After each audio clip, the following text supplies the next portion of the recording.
Welcome to the Gamechange00100 show. I'm your host, GameChanger. Okay, so at long last, Jonathan Majors broke his silence on the trial, the domestic violence trial, and how the verdict affected him. I watched it this morning and I wanted to share my reactions with you. So here we go. Well, before we get started, I want to say this. It's a big mistake, in my opinion, for Jonathan Majors to do this on Good Morning America. He would be better off doing it on his own platform, having, his girlfriend, Megan Good, share it with her, limitless subscribers is bound to go viral. And this way he could give his unfiltered, unedited point of view. And quite frankly, I don't really trust Gayle King and those who associate with her when dealing with matters of Black men. She definitely displayed her bias when she did the whole, what's his name, Kobe Bryant situation. So I just don't trust her. But what's done is done, and we're going to review what was done. So fair use, everyone. Fair use. Now our ABC News exclusive with actor Jonathan Majors. Here, let me just make sure that I have it set up properly that we can hear it. So give me one moment. Share screen and okay, there we go. Lindsay, you sat down with them. Yeah, this is Major's first interview since he was convicted of misdemeanor. What in the world is she? Her 23andMe must be all over the place. It must look like a globe of the world, whatever she has going on. And that's not an insult. I'm just saying, she's ambiguous. As I don't know what. All right, let's continue. Reckless assault and harassment. And there's really a lot to unpack here. He calls the 2-year relationship with Grace Jabari toxic, dangerous, but he is adamant. He says there was absolutely no physical abuse. I told you, time isn't what you think. Less than a year ago, the name Jonathan Majors was followed by talk of critical and box office success, skyrocketing fame, even Oscar buzz. I'm coming for everything. But this morning, a different conversation surrounds that marquee name. Something about sitting here right now and looking at you and understanding the gravity of the situation. Okay, let me stop it right there for a second. It's not, and I don't know, it's very difficult to tell with actors, to read them to determine if they're genuine or not. Not saying that actors are less capable of being genuine, but they are more capable of convincing others of something because that's their talent. That's really their bread and butter, to convince people that they feel and are something that they aren't. So he may or may not be genuine with these misty tears or what have you, but it really, I wouldn't recommend, if he's not being genuine, I wouldn't recommend going this route, because what you're doing is you're looking for sympathy, and people don't really sympathize with well-built rich guys. They don't. They're not going to extend that sympathy to you. And if you're looking for the minority sympathy, you're not going to get that either. And that's because your dealings is with another minority. So it's it's better to do the strength approach. A situation that I, in many ways, put myself in. The actor spoke exclusively with ABC News for the first time after being convicted in late December for harassment and misdemeanor reckless assault in the 3rd degree, which could carry a penalty of up to a year behind bars. Why did you decide you wanted to talk now? I felt like it was time. A lot has happened in my personal life, in my career, in the culture. It's about responsibility and coming forward and being brave and giving my part of the story. Your reaction to that verdict? Shock. I was absolutely shocked and afraid. And I'm standing there, and the verdict comes down. I say, how is that possible? Based off the evidence, based off the prosecution's evidence, let alone our evidence. How is that possible? But after only hours of deliberation, a jury of his peers agreed with prosecutors that he did physically injure his then girlfriend, Grace Jabari, in an incident last March. What happened? Okay. And this is why, Jonathan, you should not have been dealing with these people, these Good Morning America people. Because the verdict doesn't really indicate that you did anything physical. One of them is a whole nothing thing. It's not even a misdemeanor, where, they're saying that third-degree harassment. I don't even know what that is. It seems like honking your horn, too loud at somebody in front of you on the freeway. And the other one, the assault, clearly states in the definition of the assault that there isn't, that it's not physical and it's not intentional. Now, they could drive that point in. In fact, you should have, and perhaps you did, and it was edited out. But that is something that you want to make clear to anyone who's listening, particularly Disney. But I think that ship may have sailed, but ours has completely sailed. But you want to make that clear. Like, listen, the jury does not believe that I physically or intentionally assaulted this woman. I should say, and intentionally assaulted this woman, just to be clear. But they don't want to say that. And they're deliberately hyping it up. I remember the deliberation, the trial ended on a Friday. I think that they came back with the verdict on a Monday, maybe a little later. And it wasn't hours, it was days. But they want to make it seem like, okay, after just a couple of hours, they just like, oh yeah, he physically assaulted this. You see, don't deal with people like this. Tell your own story. When you speak, people will listen. Believe it or not. Exactly, do you know? No, I don't know. But she's unconscious. That 911 call from Majors came hours after an argument broke out with Jabari in the back seat of an SUV, when Majors received a text from another woman saying, "Oh, how I wish to be kissing you." Jabari testified that when she grabbed the phone, Majors tried to get it back, fracturing her finger and giving her a cut behind her ear. She says inside the car, you hit her in the face, twist her arm behind her back, fracture her middle finger. Yeah, that did not happen. How did those injuries come about? I wish to God I knew. That would give clarity. That would give me some type of peace about it.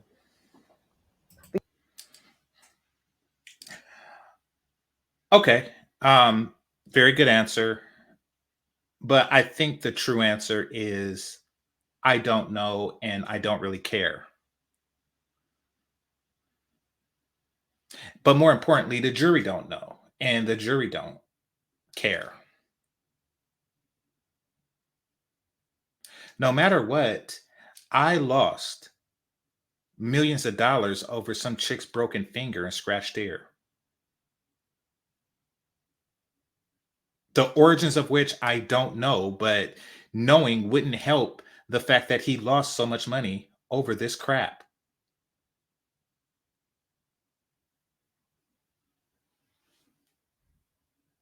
But you're confident you didn't cause I have no them. question. Surveillance video shows Majors getting out of the car, followed by Jabari, whom he then puts back inside the vehicle. What happens next is what the defense remains focused on. Majors runs off, and Jabari chases after him. And that's the problem. The defense they over-relied on that. They over-relied on that. I mean, the verdict would probably have been the same because what they convicted him of is, it really could be anything. Like him jaywalking right now while running away from the chick could be considered, third-degree assault because you created a situation that could be dangerous for the people driving as you jaywalk. But she should get that. She should get that charge too. But no matter what, he should not even be there because the truth of the matter is, if someone steals your property, you have every right to use force to take it back. And if that person gets scratched in the process of you taking your stuff back, then that person gets scratched in the process of you taking your stuff back. But I know that that's probably not what happened. So they're sticking to that. But they could have put the caveat, with the, even if it did, I still didn't do anything wrong in that regard.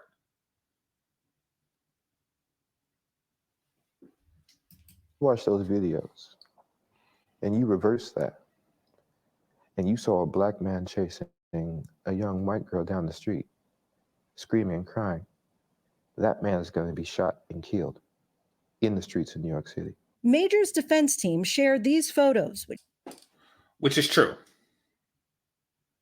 And in fact, and hopefully he listens to my channel, or at least he listened to my channel on that particular one. I did a video saying just that, like, what if the race and the gender were swapped in this particular case? And I went into details about how if a white woman were to, or if a black man was to snatch the phone away from a white woman that he suspected was cheating, and the driver said that he assaulted her in the and then later, he's chasing her down the street trying to get the phone, then yeah, it would play a lot different. But once again, there is a minority hierarchy. There are certain groups of people that are considered more of a minority than other groups of people. There are winners and losers in the oppression Olympics. And unfortunately, for whatever reason, a group of people who are not minorities, let's be clear, women are the majority. So by definition, they are not minorities. However, they're considered a more protected class than Black. So you being the lesser minority are the aggressor towards the greater minority or the minor minority, who knows? But it's very weird dynamic. And this is something I've come to realize, just the way the press played out against you in this particular case, and I'll go over that in later videos. But yeah, there was a race factor and it didn't go to your favor. Which he says show the injuries he received that night, which were deemed inadmissible in court. How were you injured? My injuries were a scratch on my hand, from clawing for the phone. And I had a gash on at the time I had a beard. Under my beard, I had essentially a fingernail scratch on my cheek from pressure. And that bled overnight. But prosecutors say Majors was the aggressor. District Attorney Alvin Bragg says the evidence presented throughout this trial illustrated a cycle of psychological and emotional abuse. In court, those are not real things. And I'll go on record I'm never on record because I'm anonymous. I don't have a picture or anything like that or my name attached to this. But as far as the Game Changer name goes, I'll go on record in saying that that's not actually abuse. Psychological abuse is not abuse. That's just something that is kind of like the term emotional intelligence. It's just something dumb people make up so they can describe themselves using the word intelligent. Psychological and mental abuse is not a real thing. It's just something that is just a word that people made up. So if they ever want to say that they're abused, they can use that. And then they can actually, okay, so here's how it works. A person can say at any time he or she abused me. Now, of course, people default to physical abuse when they hear the word abuse. So they take that default and then later say, yeah, it was psychological abuse. You know, kind of like if a person says, I am intelligent. Then they take an IQ test and it turns out to be, 75. And then they say, oh, no, I meant emotionally intelligent. You know, it's stuff like that. Let's continue. Court, prosecutors pointed to a previous argument during which he knocked a candle to the floor. I completely lost my temper in that moment and threw it all on the ground. That's not something I would want my child to do. And I did that. I absolutely did that. And felt terrible about it. The prosecution also played. I believe him when he says this. So for those who don't know, this was that whole incident where, they were like, even if you lie, even if I lie, they'll think something else. And, he was overly concerned about something minor. He majored in the minor, pun intended. Like, yeah, but, because you had a major reaction to a minor incident, people assumed that it was a major incident. And that worked against you. My dude, it's a candle. And I know that we live in where people are witch hunting, especially the rich and the talented and the intelligent and the handsome. People are witch hunting people who have qualities that the average citizen don't possess. So, yeah, you know that they're going to be out on you, but at the end of the day, you knocked over a candle in rage. Like, what are you, Jack be nimble? Like, you jumped over a candlestick. Like, come on now. Audio Jabari had recorded earlier in the relationship where Majors encouraged her to act more like Coretta Scott King and Michelle Obama. I'm a great man. A great man. I am doing great things, not just for me, but for my culture and for the world. That is actually the position I'm in. The woman that supports me needs to be a great woman. There are some who question, especially in the Black community, as you're probably well aware, that people were saying, well, why was he telling this woman to be like Coretta Scott King and Michelle Obama? It was me trying. Those people who question that is stupid. And we have too many stupid people in the Black community.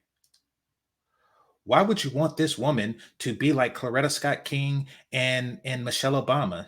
For the same reason why any man wants a woman like Coretta Scott King and Michelle Obama. They want a competent support system to his ambitions. That's obvious. What does he want some chick that literally gets white girl wasted? Or do he want Coretta Scott King and Michelle Obama? That's obvious. Why would somebody ask why? And why would this? Is she in the Black? I don't know what in the world she is. That's obvious. Don't be stupid. Trying to give an analogy of what it is I'm aspiring to be. These great men, Martin, President Obama, and trying to give a reference point to that. One of the things I also say is like, I need her, in that case, Grace, to make the same sacrifices that I am making. In a statement to ABC News, an attorney for Jabari said in part, it is not at all surprising that Mr. Majors continues to take no accountability for his actions, adding, the timing of these new statements demonstrates a clear lack of remorse for his actions. He don't have any actions. So there's nothing to be remorseful for. This is just ridiculous. Do you feel you're not responsible for her injuries at all? I shouldn't have been in the car. I shouldn't have stepped out of the relationship. The answer to that is yes. I feel that I am not responsible for her injuries at all. And I feel that she is responsible for my injuries. The answer to that is yes, I do not feel that I am responsible. I don't know what she did to get those injuries, but if it's indirectly related to her stealing my phone, using force to take my phone from me, then yes, I have no remorse for no crap like that. I shouldn't have been in the relationship. If I'm not in the car, none of this is happening. If I leave the relationship, none of this is happening. If I'm man enough or brave enough to say, I want to see somebody else, or I'm done now, I'm not in that car. We're not here. It's not your fault. Your desire for side booty has nothing to do with this chick getting scratched up. It doesn't at all, period. You are not responsible in any way.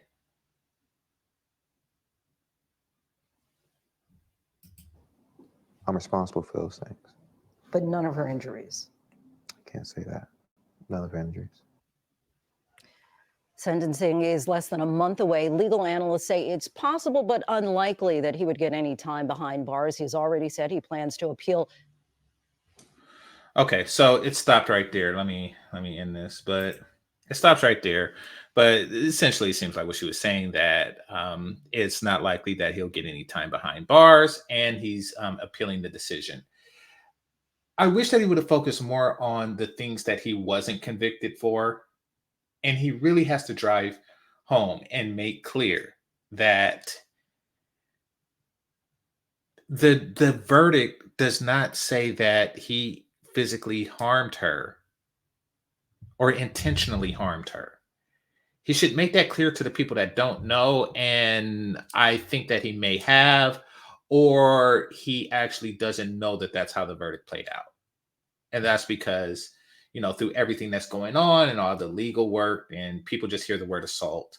But once again, even the district attorney is saying, who's probably up for re-election, even the district attorney is saying that yes, there's physical abuse and emotional. Like, listen, I don't care about that. I don't care about, calling an ugly chick ugly and having that, and I'm not saying that there's any ugly people here, say Gail King, but what I'm saying is that anything can be construed as emotional abuse or psychological abuse. So when people say stuff like assault or abuse, it loses meaning unless you really dig into how the word is used. And that's how people like this get railroaded. They like to use words. They weaponize words because the perception of these words has a greater effect in the court of public opinion than the reality of them. So now at this point, to salvage your career, it's imperative that you, Jonathan Majors, make your point heard. And that is that the jury did not convict me of willingly physically assaulting this person or physically assaulting them at all. Make that point clear. Make that clear to Disney, Warner Brothers, Paramount, whoever. Make that clear. I have never been convicted of physically harming a person. Drive that point to the ground. And once again, I know that you did the whole race, gender, a situational swap, which is something I did a couple of weeks ago. Hopefully that means you watch these videos. Hopefully that means that you get this, and run it through your more learned people and say, hey, is this a good way to go? And I'm pretty sure that they'll say yes, and you have your own voice now, and it's much louder than mine.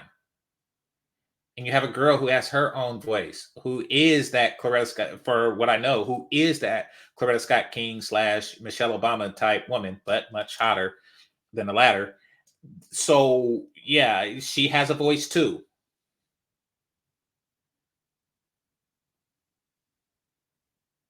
So use that. You have people on your side. Far less than you should, I mean, Michael B's on that, he's on that corny stuff for not backing you, but nevertheless, you have people on your side, and speak to those people. All right, so with that, I want to say thank you for listening. Make sure you hit that like button. This is GameChanger00100. Game over. Peace.